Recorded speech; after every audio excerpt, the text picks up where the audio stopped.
Our session right now is the Feldenkrais Method, which will conclude at 2:25 a.m., giving everyone a chance to stretch before continuing on to the next session of your Tikkun journey. I'm very excited to introduce tonight's presenter, Sonja Johansson, Guild Certified Feldenkrais Method Practitioner. She helps move us with more ease in hard times, develops physical and mental resilience through positive neuroplasticity, and improve posture and reduce pain. More than just movement practice, the Feldenkrais Method offers practical ways to ease the body and calm the mind. And without further ado, I pass off to Sonja, and thank you so much for joining us tonight. Thank you so much, Joelle. What a pleasure to be here. I feel like you've invited me into your home, and I appreciate that. I assume you're awake. Many of you have your cameras off, and that's perfectly fine. I'm a very interactive teacher. Hello. And I really wish I could talk to you all.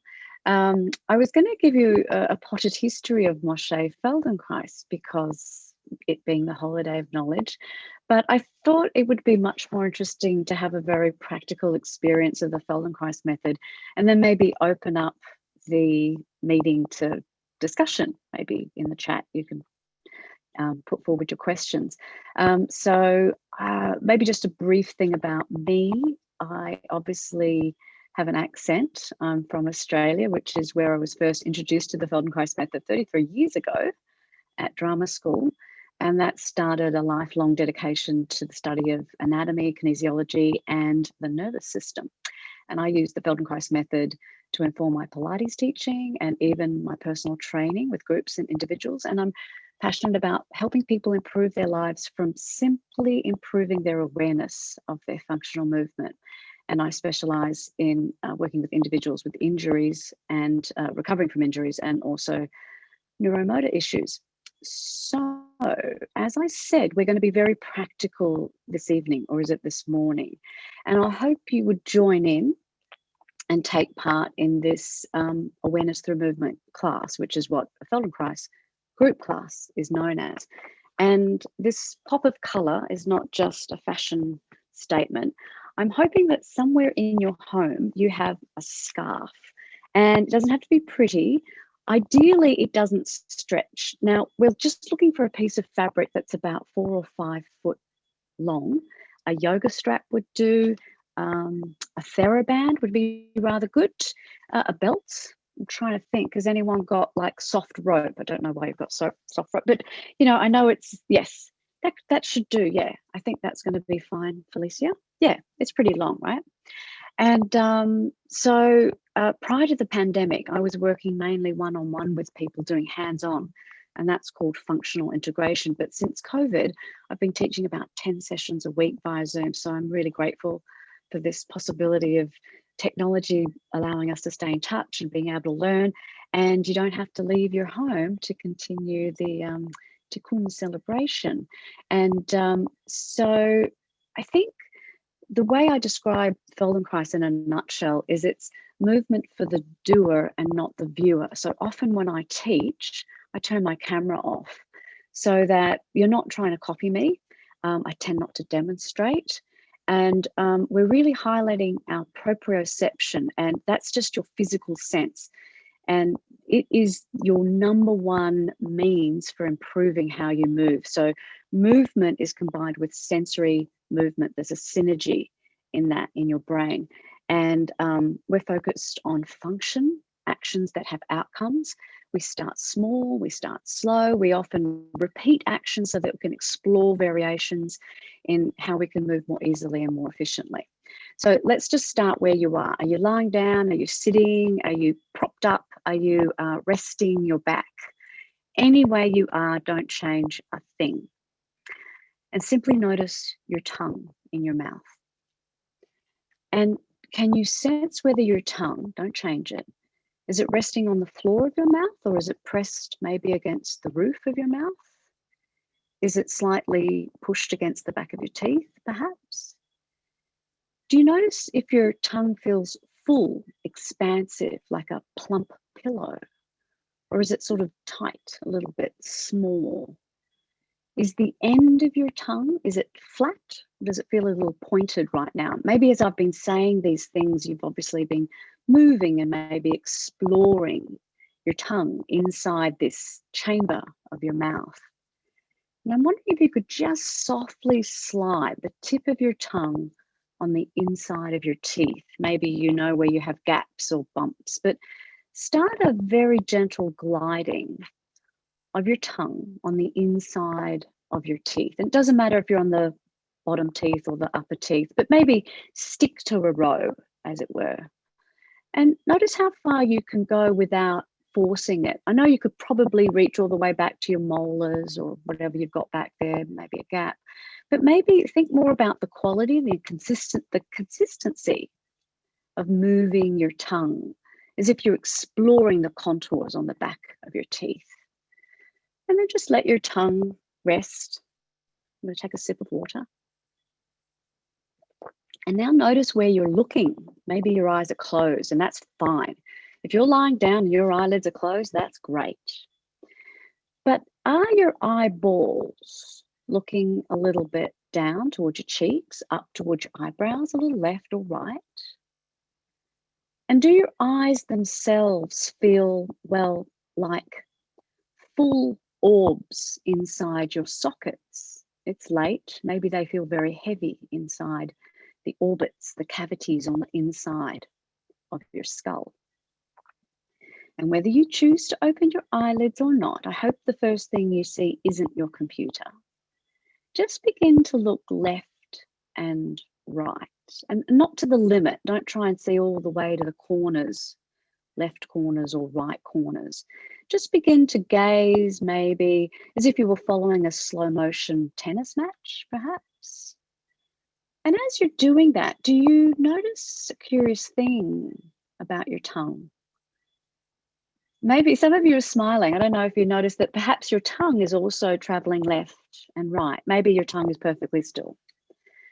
So now what we're going to do is we're going to differentiate, which is something we do a lot. Differentiate. I have an accent and I will slow down. It simply means separate two components that might work often together. Maybe your tongue wasn't moving at all.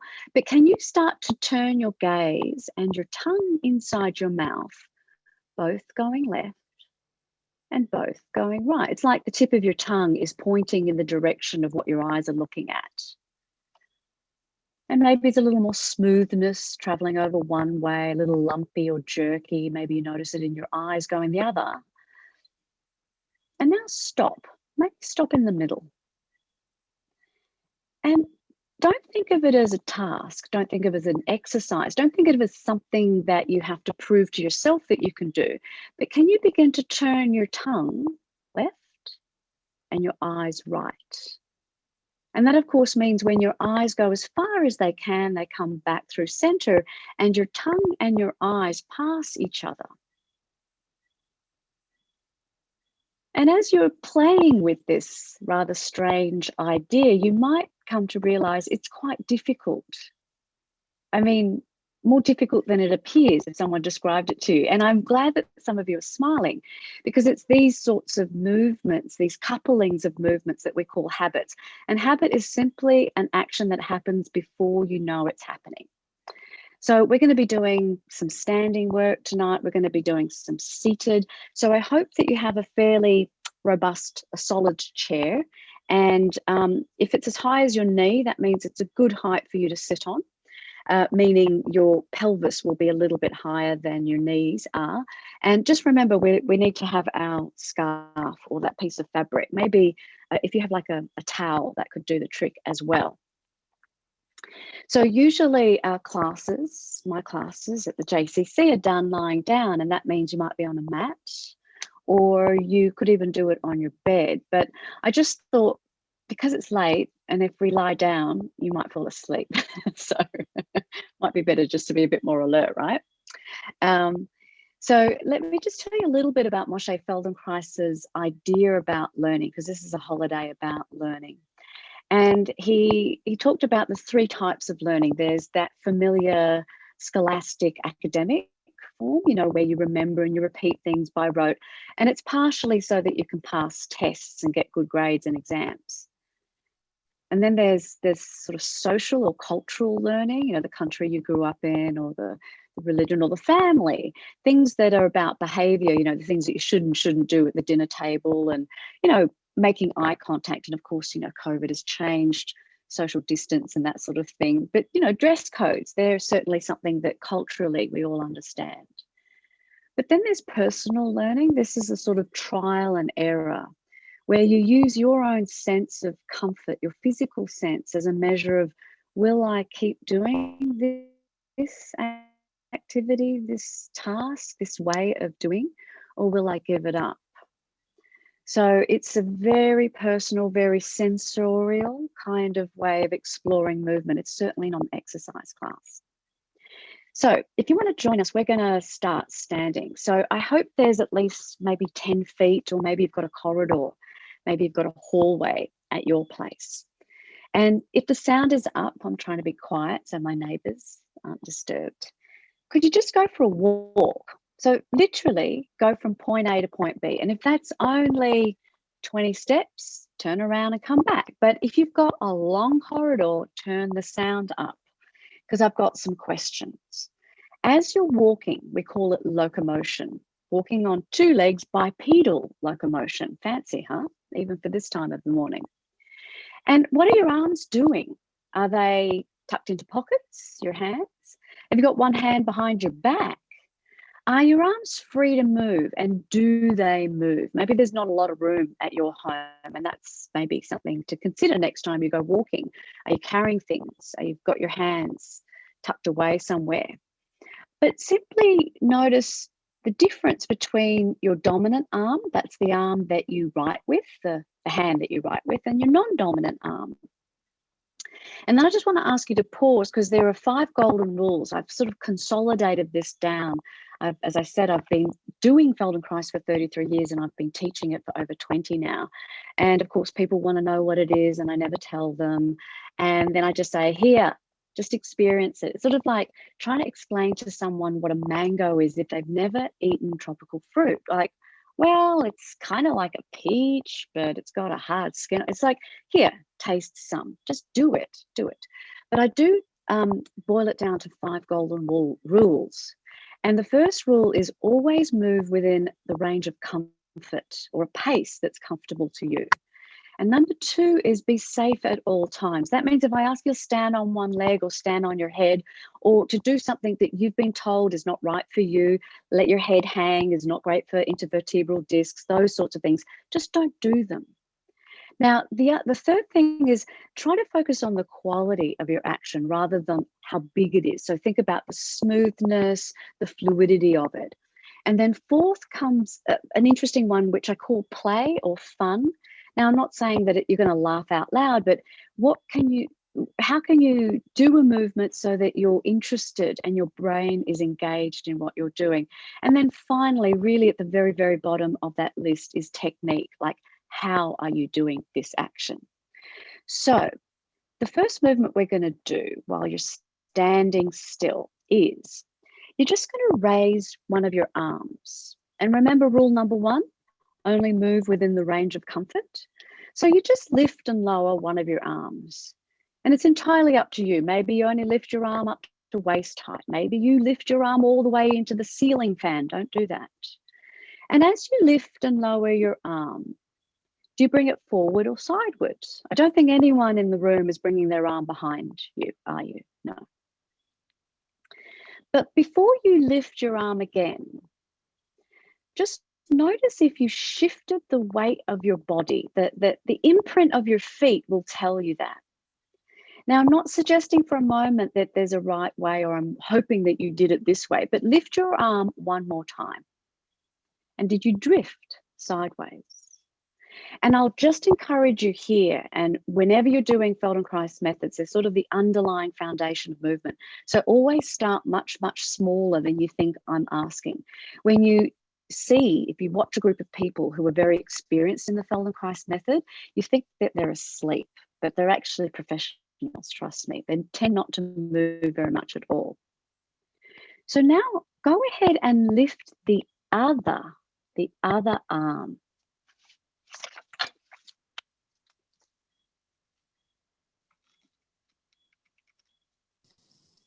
And I think I'm coming through. Oh, that was very interesting. Okay, that's a good reason to move slowly, because she might disappear in the middle of the instruction. But are you lifting the other arm now? And are you lifting it less? That was a thing that probably dropped off the recording. Don't lift it nearly as high, lift it only half as high. And then make a choice. Actually, don't lift your arms. Let's observe, because I mentioned earlier that we're really interested in our kinesthetic sense, our feeling of who and what we are. Feel the way your arms hang beside you. Because isn't there a strange feeling that one of your arms is longer than the other? And it could just be the case, but I doubt it. But there's also the feeling perhaps that the fingers of one of your hands are a little curled more than the other, that the positioning of one of your arms and your hands is a bit more in front, like in front of your thigh, while the other one's a little more around to the side. And that one arm, the lower hanging arm, might be the heavier arm. Is that the case? And now just shift the weight, the imprint, the pressure on the soles of your feet. Be a little playful, be creative. Shift it forward and backward, not side to side, not left, not right. But take the weight more onto your heels, but don't fall. Take the weight more onto the balls, the front of your feet, but don't lift your heels. And are you staying upright? Maybe you don't have to. Are you bowing? Maybe that's a way of imprinting the soles of your feet as if you're on the sand and you wanted to indent the sand more under your heels, more under the front of your feet and your toes. What are your arms doing? Could you find a way of sweeping slowly your arms forward, backward, letting them both come into the front spaces, both of them traveling into the back spaces? Does the imprint on the soles of your feet replicate that? Do you notice that I have an upward inflection? Now that's partly because I'm Australian, but it's also because everything I ask of you isn't an instruction, it's a question. What are you doing? And sometimes the first and honest answer is, I don't know what I'm doing. Stop asking me questions. But if you can have a playful, open mind, you start to go, oh, my bottom is going backward and my heels are getting heavier, or maybe my heels are getting lighter. What are you doing? And now finally, just let one arm go forward and the other arm go backward. Now, I don't know if this was happening while you were walking. I don't have that clever camera that follows you, thank goodness, as you travel around your space. But as you bring one arm more in front of you and the other arm more backward, are you also drifting forward and backward on your feet? Are you actually going left and right? And do you have an option? Is there another way of doing it? Now, one way of doing this is to not move the imprint on your feet at all. That's an option. Because there is a way of doing it where one arm comes forward and you move your weight in space. Your whole body drifts as if to follow that hand. Can you do it that way? Does it make you happy? Does it make you interested? If you bring your right hand forward, but you shift your bottom, your pelvis in space to the left, that would be doing the opposite. And already you've given yourself 3 options. Remember the tale of Goldilocks? She was one of the few heroines in those sort of children's fables that actually, she had a choice, she had interests. Of course, she got chased off by the bears, but you know, she was a fairly forthright young lady, I think. And one last time, go ahead and lift your dominant, easy arm, and then lift the other one.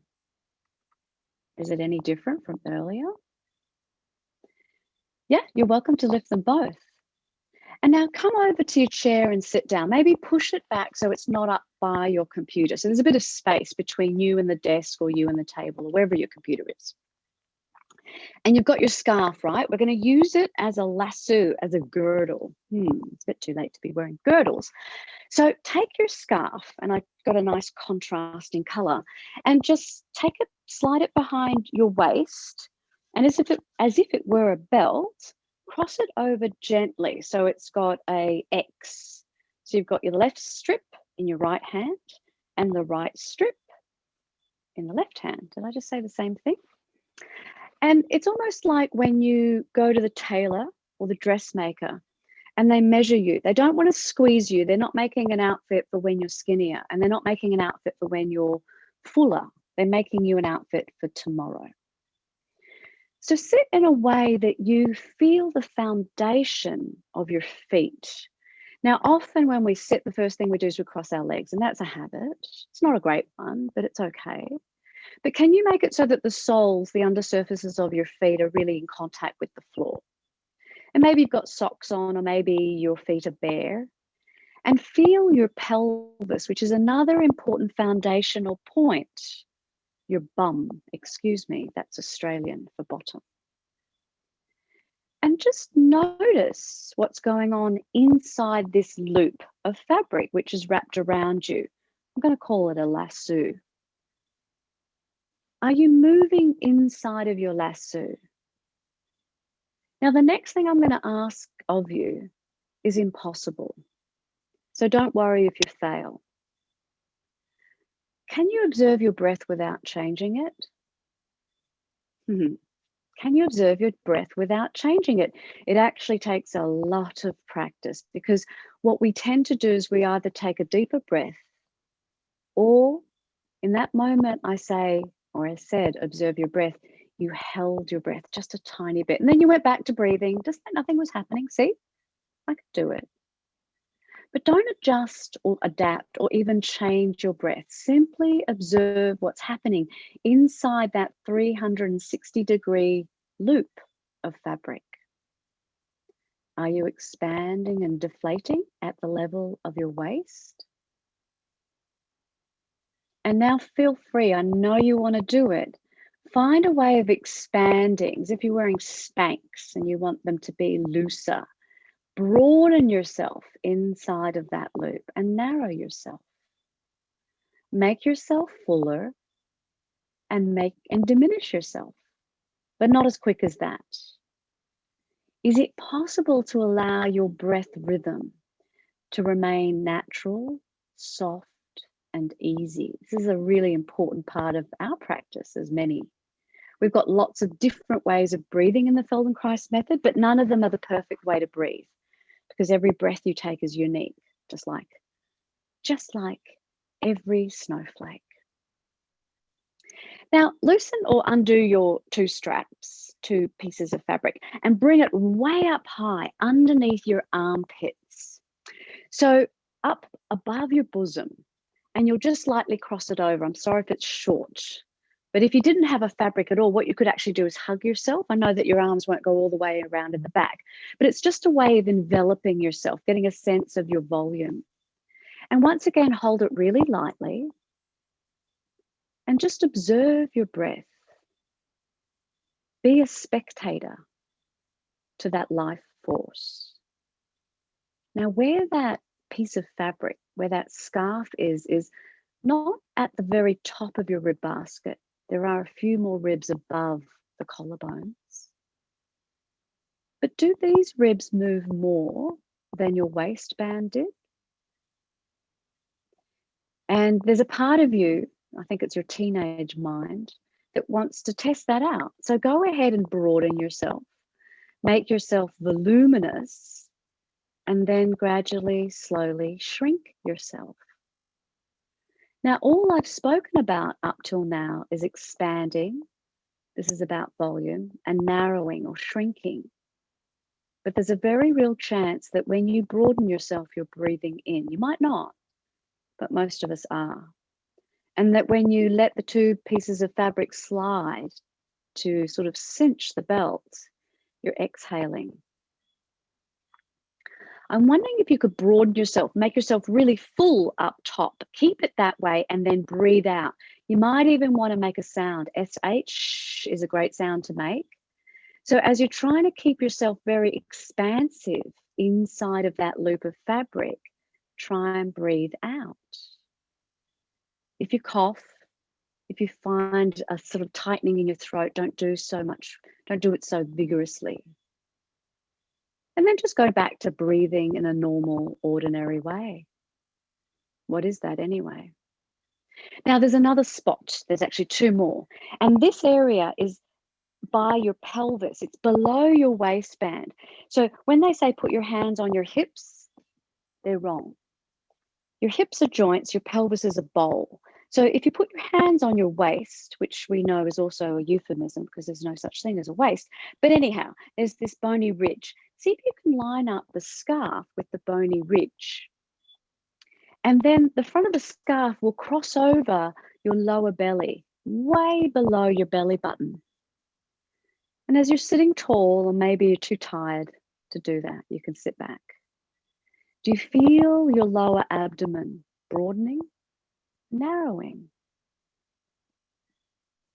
And feel free to expand, to really kind of in all directions, all dimensions. Now you may wonder how on earth do you expand backward when you have a sacrum, if you know what that is. How do you expand sideways if you have ilium on either side? But it's imagination.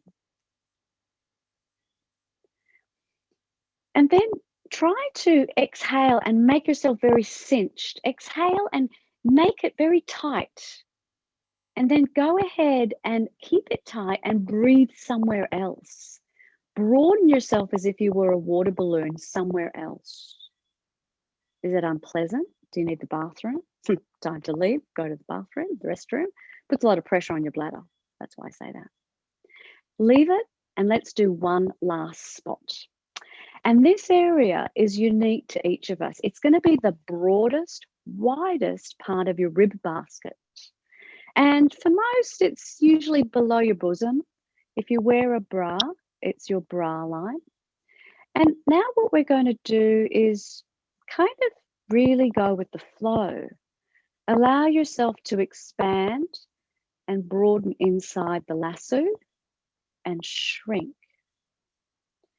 But make it clear to yourself that you're breathing in to get large and you're breathing out to get small. But make your exhale very, very long, or much longer than it usually is. Your exhale, extend it, because the amount of inhale and oxygen is much more than what you would need if you were just, I don't know, sitting here late at night doing a Feldenkrais lesson.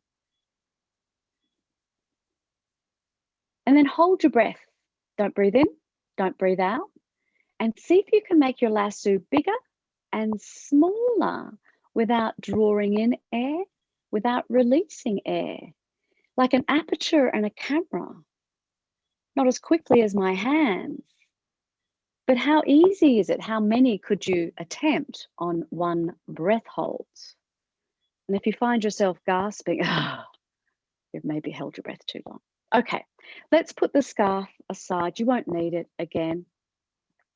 But simply come to stand. Come to your feet again. I hope there's nothing on either side of you. And just let your body drift left and right, side to side. So as you shift your pelvis, your chest, your head, I came up with a new term for pelvis and chest. It's called the chelvis. And as you move your pelvis side to side, does one arm hang longer and the other arm appear to be shorter? Like if someone was watching, if you had a full length mirror, you'd go, hey, that's weird. One hand is dangling low and the other arm is sort of hoisting up softly. And then as you drift right, lift your right arm. As you come through center, let your right arm hang down by your side and then drift left and lift your left as if smoke or warm air raised it. Are these the same arms? Is this the same movement as before? So this idea of integrating all parts of you are a part of every action. They may not be visibly moving, but all parts are either assisting or resisting, somehow getting in the way of most movements. So come sit down, and did I mention you need a piece of paper? It doesn't even need to be a fresh sheet of paper. It could be like an old piece of scrap paper, or it could be a bit of direct marketing that appears in the post box. But take that piece of paper and just put it on the floor, maybe between your feet. And this is for those of you who have maybe bare feet and you're on a bare floor, because you won't have as much slip as the rest of us who are wearing socks, or maybe you have a rug. So the reason you got your paper there is just slide one foot, slide your whole foot a little bit forward and backward. Kind of hard to do if you're standing up, but let the surface of your foot all the way from your heel to your toe. This is best done sitting in a chair, I'm afraid. Sitting on the floor is kind of impossible. But as you slide your foot forward, don't go so far that the front, the toes lift. And as you glide or drag it backward, don't go so far back that your heel lifts. It's almost like your foot was traveling on one of those, I don't know, Nordic tracks, something like that. And as you're sliding your foot, can you make the quality of the action the same, easy and light, forward as it is backward? Or maybe it's easier for you to go backward. And although I didn't talk about joints, this is a kind of a two-joint activity. Your foot's moving, your knee folds and opens, but feel what your ankle does. And this is why it's somewhat necessary to have the sole of your foot, because if you let your heel lift or your toes lift, it doesn't often happen that way. But can you rest your hands on the sides of your pelvis again? So I hope there's room. If there's an armrest, just wiggle your way to the front of the seat. And as you're just gliding, sliding your foot, just as if you're cleaning the floor maybe, is your pelvis tipping in any observable to you manner? And bring your leg to stillness and just begin to explore gliding. And if it feels like you're pushing your foot along sticky surface, maybe, I don't know, put on a pair of socks. It's like you're polishing a single straight line on the floor.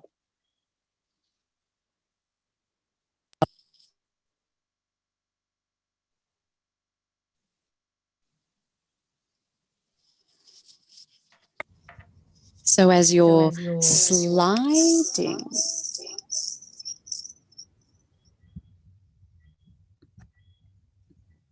your second foot along the floor will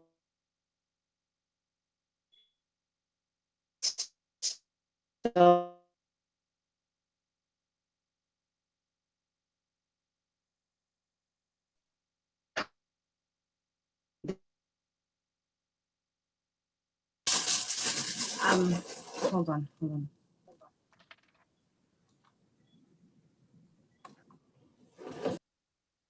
Is everything okay? I think we're back, yeah? We've lost, there we go. I'm back, thank you so much. So one foot and then the other foot. Have you had a chance to do both? And now let's focus on your pelvis. And I often call it a bowl because I can't think of any other object that it best replicates or represents. A bowl represents your pelvis in a way. It's missing a piece in the front. And begin to tip your pelvic bowl like a rocking chair, just a weeny bit forward, a little bit backward. Now, there's probably a few different ways you can do this, and don't overthink it. And I'll just say that if you've been diagnosed and you've got herniated discs, don't rock your pelvic bowl too far backward. And if you have arthritis of the spine, don't rock your pelvic bowl too far forward. But the action of your pelvis to be easy in both directions. And that could be very small indeed.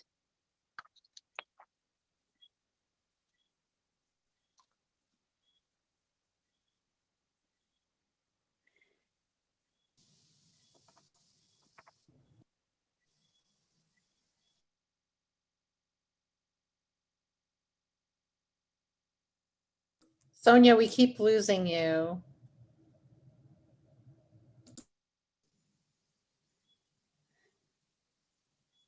So now, would you slide one foot backward while the other one moves forward? And just give me a wave if you heard the forward, backward, alternating. Excellent.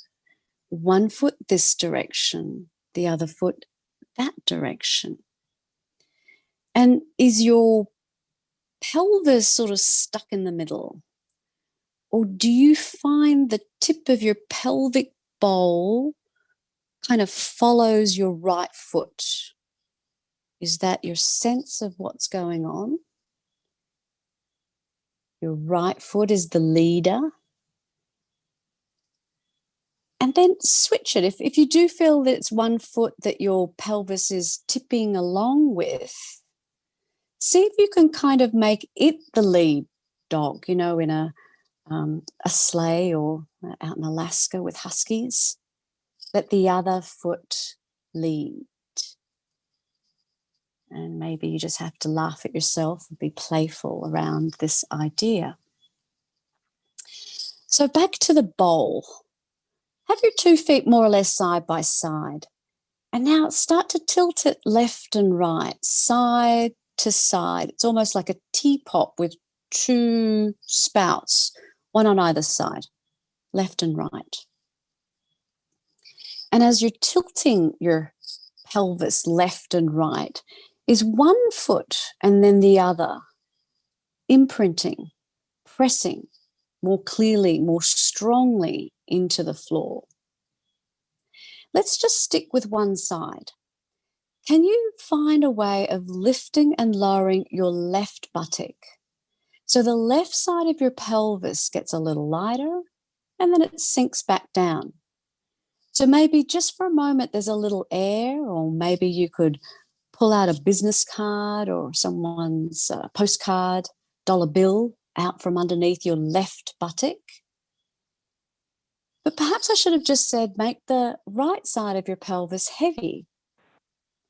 And as you make the right side of your pelvis heavy, allow your left foot to steer this sideway action, your left foot to steer it.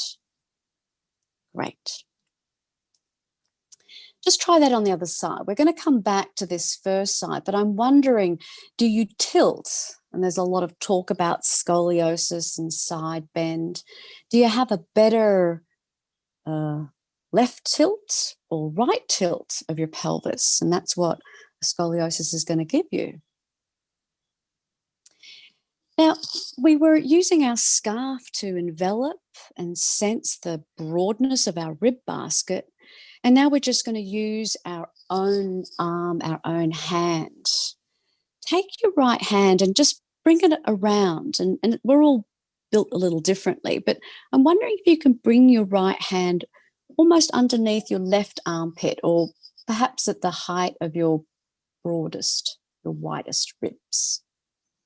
And then your other hand, that's your left hand, just nestles against it, sort of like your fingers have little gullies and they can nestle in there. And very gently, be kind, because it's quite possible, it's quite easy actually to dislocate ribs. Very gently draw your rib basket over your right buttock. Gently guide this part of your chest over to the right.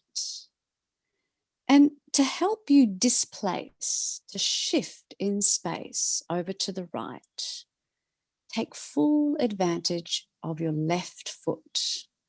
Let your left foot bear down like a little leverage. And then reposition your left foot. Maybe where it is right now, just like Goldilocks, isn't the perfect place. So maybe you want to slide it back, or maybe you want to slide it a little forward, and see if the feeling of your foot pressing the floor, the ground reactive force of your left foot, makes your spine, your ribs displace, bend a little differently.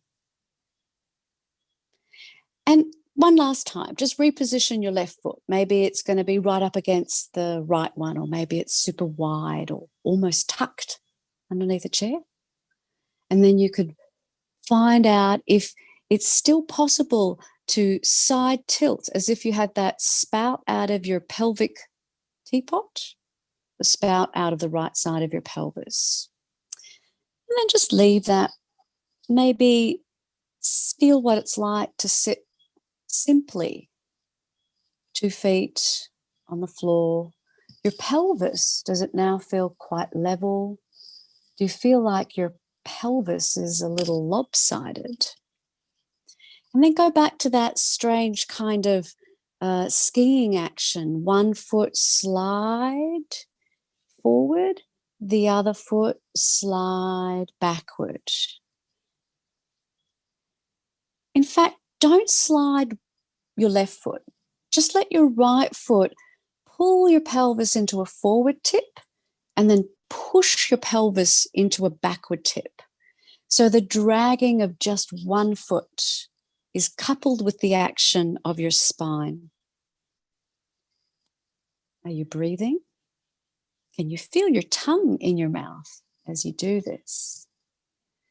And now just anchor the sliding foot, anchor the foot that was doing the movement, the gliding, the activation, and feel how the moving of your other foot, does it set your pelvis into the same pattern? Do you feel yourself as if the front of your pelvis had been anchored to your heel? It's almost like when your foot slides out in front of you, the front of your pelvis leads, or maybe the front of your pelvis tips backward.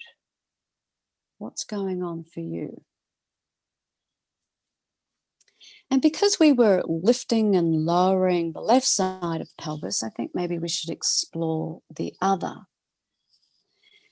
So bring your left hand around to your right armpit, or it's a really halfway place between your hip and your armpit. And if you can only rest underneath your right bosom, that would be fine. And find a way of nestling your right hand on the side there, and even gentler than before. Can you begin to push aside the middle of your torso? And just recognize that the middle of your torso is attached to every other part of your torso.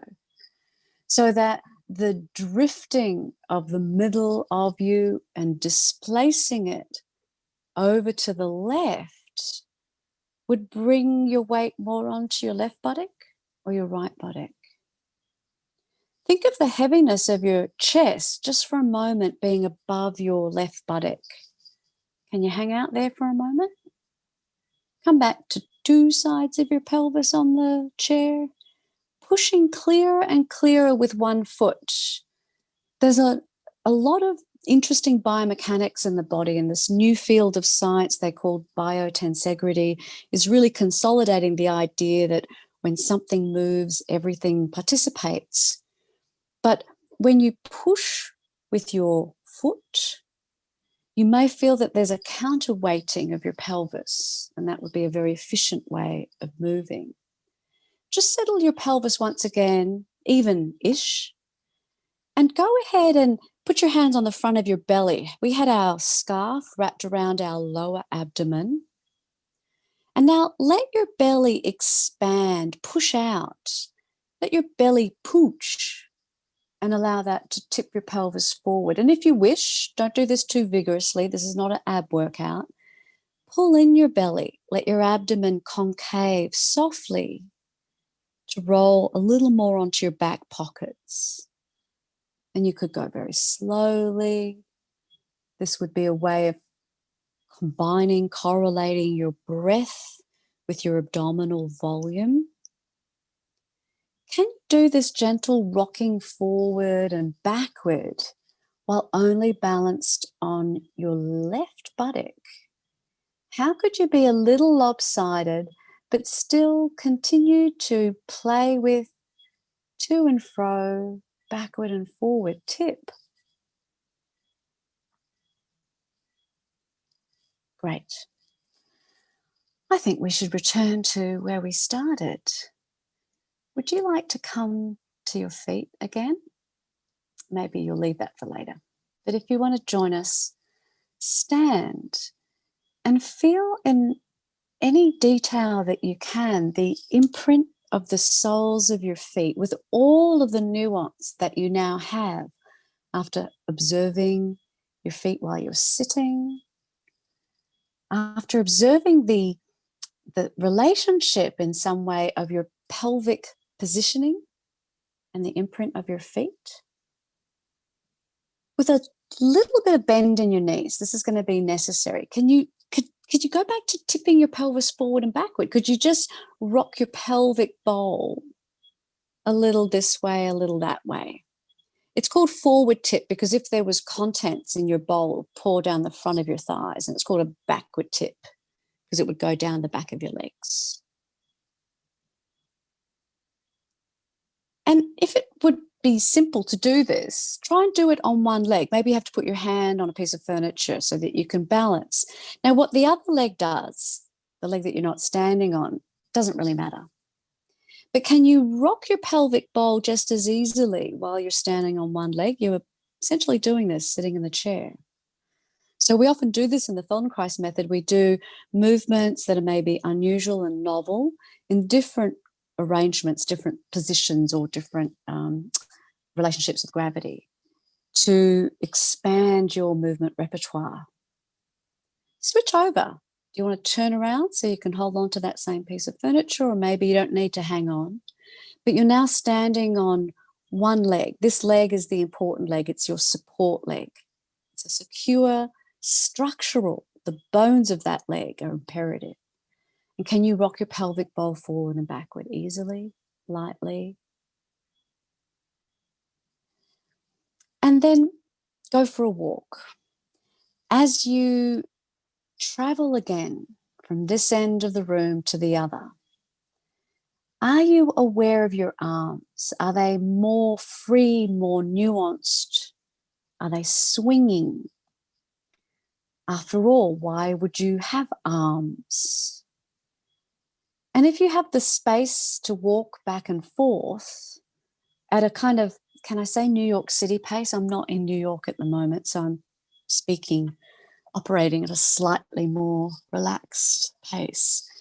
Could you actually glue your dominant arm, the arm that you write with, glue that hand to the side of your leg so it can't move, so it cannot swing, so it doesn't really participate with your walking? Have you fallen over? No, you're safe. If you've had a chance to walk a length, 20 feet or so, with one arm glued to your side, switch.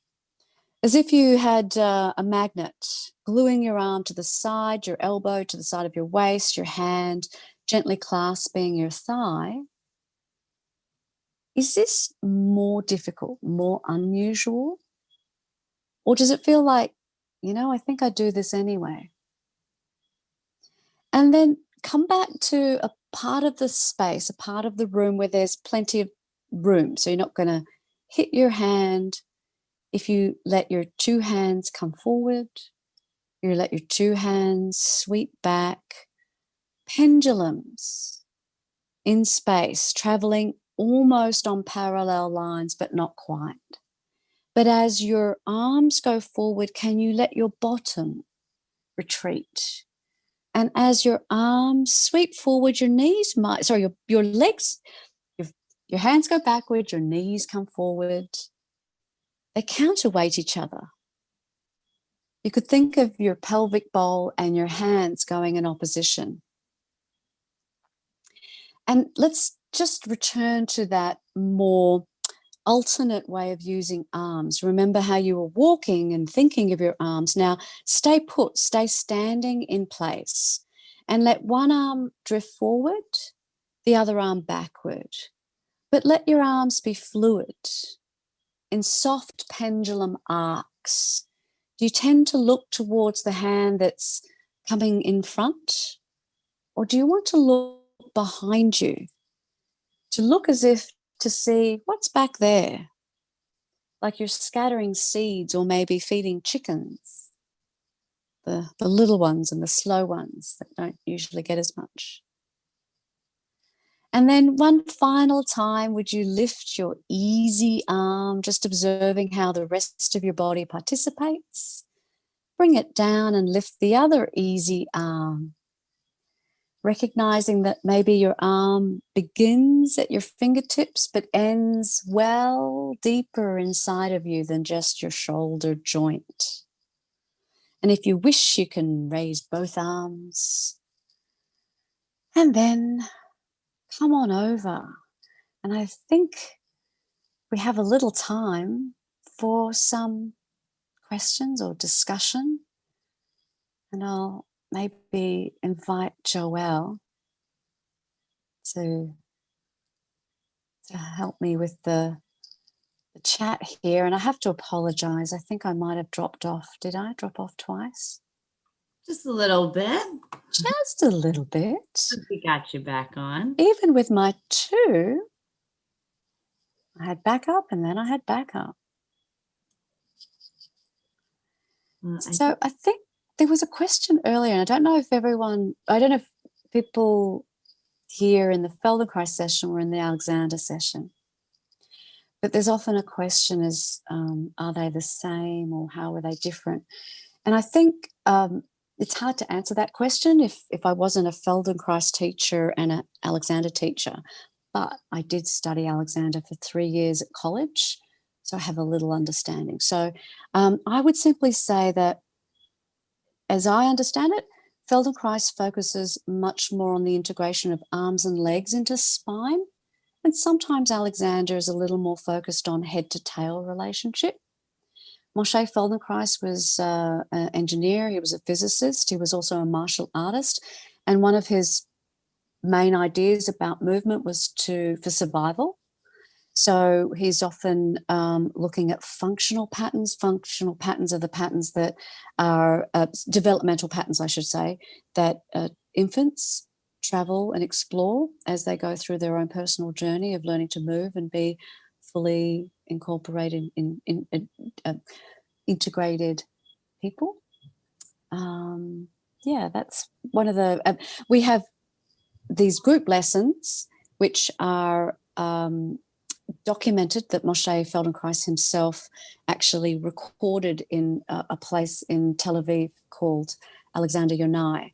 And these series are called the Alexander Yonai lessons, and there's over 1,000 of them. So we have these 1,000 unique hour-long sessions, which are all very different. So that's another point of contrast, I think. Wonderful. Yeah, so who felt their arms felt a little more even after that? I got a little wave going on. And it stands to reason that your arms are going to be different. Your dominant arm, the arm that you do your detailed work, your writing, opening jars, doing delicate work, has had a very different experience over the course of your life. So it stands to reason that when you go to pick up, say, hand weights, you actually shouldn't pick up the same hand weight with both hands. And this is why I think body weight training, which is something that I really advocate, is really important, because then your nervous system, your own brain, is feeding back the disparity between your arms rather than using machines. Oh, this is an interesting comment. I have to read it because Charlie said, I felt like I could feel my arms more mechanically lifting itself almost once. I really slowed down and let it guide the movement. So it's an interesting idea that he used the word mechanical. Sorry, they did. And but there is a biomechanics in it where your back, your pelvis, and your feet ground in such a way that they support the uplift of your arms. And so it is with your posture. So, of course, in Feldenkrais, we're very much interested in posture. Moshe himself coined a new term. He didn't like the word posture because it used the word POS, stillness. So he used the term acture. So he used the word action and chur to make the idea that even standing still has an element of being ready to move in it. Oh, Sheridan is coming back to Feldenkrais after giving birth to her child. Congratulations.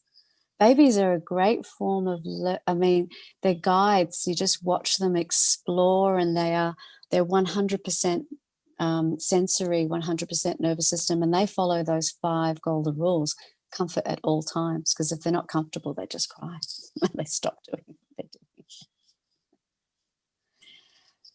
So if you're interested, We've lost you again, Sonja.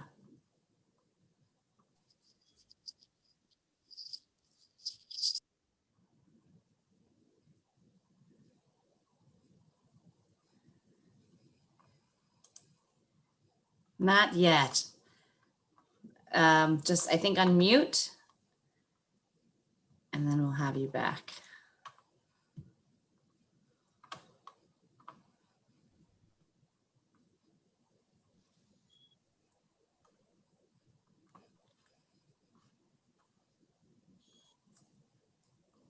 I think I'm back.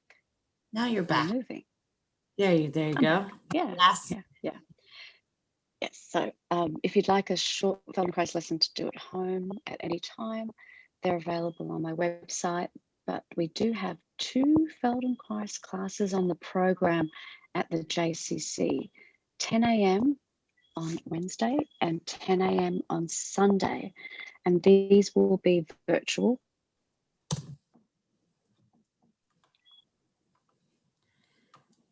I guess Sonja is going in and out there, but I did just put it in the chat.